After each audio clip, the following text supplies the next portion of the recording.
Hello everyone. आज आपण समय शिकणार आहोत. सेकंड पार्ट किंवा सेकंड लेसन बोलू शकतो आपण. तर समय म्हणजे काय? जो टाइम आपण दिवसाभरात त्या टाइममध्ये काम करतो त्याला समय बोलतो. ओके. तर म्हणजे काय की 12:30 वाजले तर 12:30ला संस्कृतमध्ये काय बोलतात? हे किंवा 1 वाजलाय, 2 वाजले, त्याला आपण संस्कृतमध्ये काय बोलतो ते आपण आज बघणार आहोत आणि शिकणार आहोत. ओके, तर स्टार्ट करूया. ओके, तर समय म्हणजे काय? घटी, क्लॉक. ओके, आणि समयमध्ये नेहमी वादनम यूज होतं, वादने यूज होत नाही. कधी कधी होतं वाक्य बनवताना, पण आपल्याला वाक्य बनवायची नाही आहेत. आपल्याला पेपरमध्ये समय हा फक्त 2 मार्कासाठी प्रश्न येतो. त्याच्यामध्ये पण 4 क्वेश्चन्स विचारलेले असतात. एका प्रश्नाला अर्धा मार्क, हाफ मार्क्स असतो. ओके, तर आपल्याला फक्त लिहायचं असतं की एकदा तर टाइम दिलेला असतो, आपल्याला सांगायचं असतं किती वाजलेत. नाहीतर एकदा सांगितलेलं असतं किती वाजलेत, अक्षरीमध्ये लिहा, नंबरमध्ये तर नंबरमध्ये. हे 2च फॉर्मॅट त्या 4 क्वेश्चन्समध्ये येतात. 2 मार्काला 1 क्वेश्चन, हाफ मार्क्स. तर आपण स्टार्ट करूया. इथे जे दिसतंय ना ते पूर्ण समय आहे. पूर्ण समय म्हणजे काय?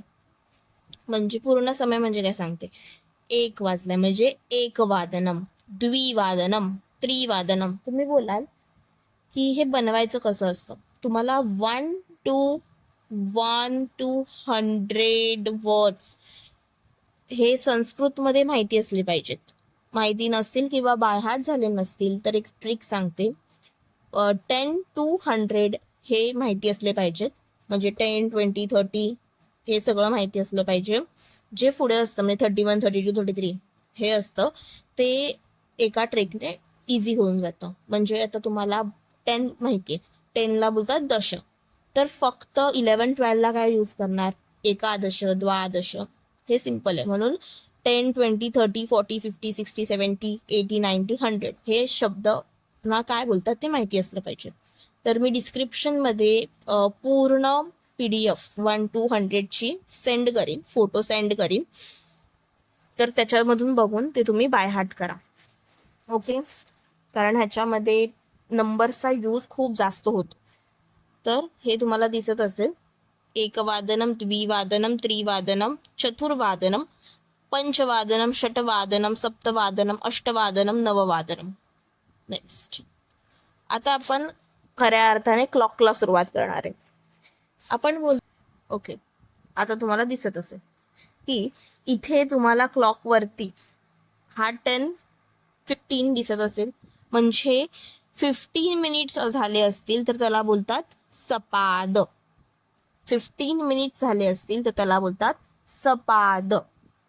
ओके, आता इथे 150, 350 आणि 950 म्हणजे सपाद एकवादनम, सपाद त्रिवादनम आणि सपाद नववादनम.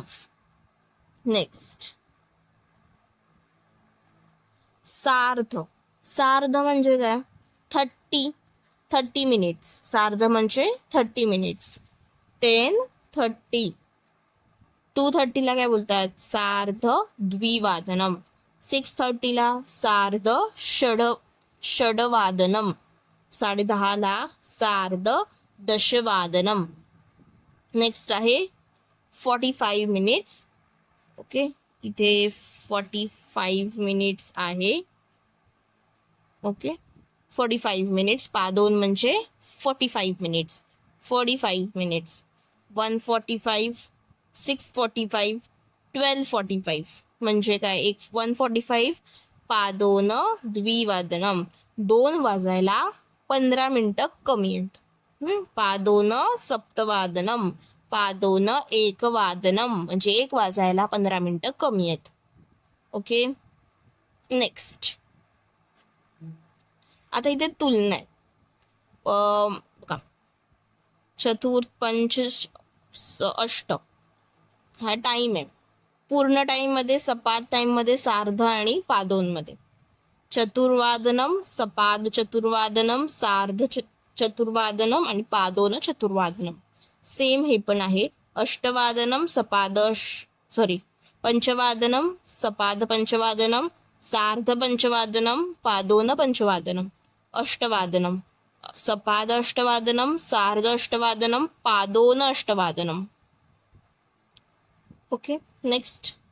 आता असं असतं ना की 1:05 झाली आहेत, किंवा 10:10 झाली आहेत, किंवा 10:20 झाली आहेत. हे असे ऑड नंबर असतात ना, म्हणजे 15, म्हणजे 15, म्हणजे 15, 30, 45 किंवा 00 म्हणजे वाजलेत. हे नंबर सोडून जेही नंबर असतात त्याला बोलतात एक्स्ट्रा मिनिट्स. ओके, तर त्यांना पहिल्यांदा तर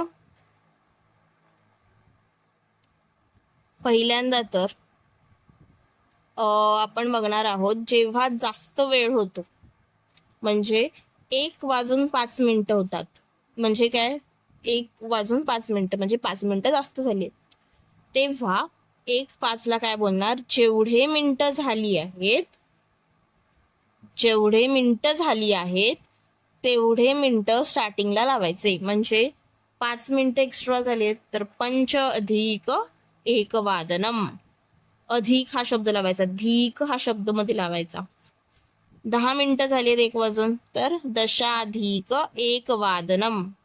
1:20 झाली आहेत तर विंशधिक 1 वादनम. आता तुम्ही बोलाल की कमी झाले असतील, म्हणजे 1ला 5 मिनिटं कमी आहेत तर कसं बोलणार आपण. आता बघा, 1ला 5 मिनिटं कमी आहेत म्हणजे 12:55. 1ला 5 मिनिटं कमी आहेत म्हणजे काय बोलणार आपण, 55 1 वादनम. इथे 2ला 5 मिनिटं कमी आहेत म्हणून द्विवादनम आपण यूज केलं. इथे 1:50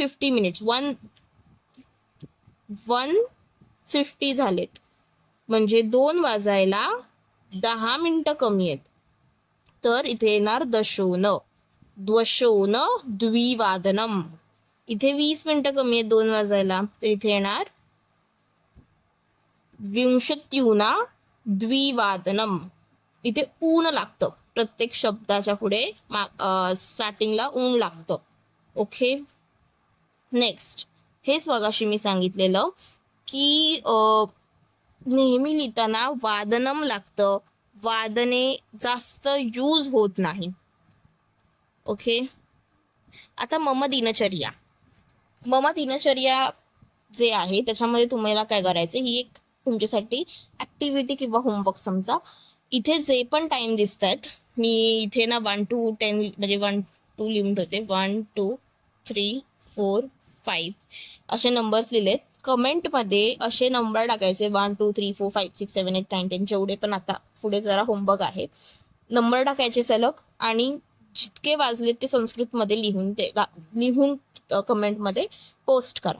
ओके, म्हणजे तुमची प्रॅक्टिस आहे का ते पण समजेल, तुम्हाला समजलंय का ते पण समजेल. नाही समजलं तर कमेंटमध्ये नक्की सांगा की काय समजलं नाहीये, ते मी सॉल्व्ह करण्याचा प्रयत्न करेन. ओके, तर हे तुम्हाला सांगायचंय. अजून हा एक अभ्यास आहे.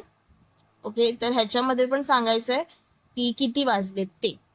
ओके, इथे नंबर चेंज करा, हे नंबर जे आहेत ते टाका 6 7 8 आणि हे पण सांगा मला कमेंटमध्ये. 1 to 8 नंबर टाकायचे, लाईन टू लाईन सांगायचं की काय संस्कृतमध्ये म्हणतात ते. ओके, तुम्हाला समजलं असेल की समय काय असतं. इझी टॉपिक आहे, 2 मार्काला इझी मार्क्स कव्हर होतात. मागच्या व्हिडिओमध्ये आपण चित्रपदकोश बघितलं. चित्रपदकोश नसेल बघितलं तर अगदी जाऊन चित्रपदकोश बघा. खूप छान टॉपिक आपण क्लिअर केलेला आहे. एका वस्तूला मराठीमध्ये काय बोलतात ते पण क्लिअर केलेलं आहे, तो बघा. आपण आता सिरीज सुरूच केली आहे, तर पूर्ण संस्कृत अशाच पद्धतीने आपण कव्हर करणार आहोत. तर आता जो काल व्हिडिओ टाकलेला चित्रपदकोश त्याचे 4 मार्क आणि ह्याचे 2 मार्क, म्हणजे 6 मार्क आपण आज कंप्लीट केलेले आहेत. तुमची जर्नी आत्ता सुरू झाली आहे 10वीची, त्याच्यामध्ये हे एवढं कव्हर केलंय आपण. तर असेच माझ्यासोबत तुम्ही कनेक्टेड राहा. चॅनलला सबस्क्राईब करा, व्हिडिओला लाईक करा, शेअर करा आणि कमेंट करा होमवर्क जो तुम्हाला जो सांगितलाय होमवर्क तो कमेंट करा. मी चेक करीन आणि काही अडलं तर मी तुम्हाला पुढच्या व्हिडिओमध्ये किंवा कमेंट सेक्शन मध्येच क्लिअर सुद्धा करीन.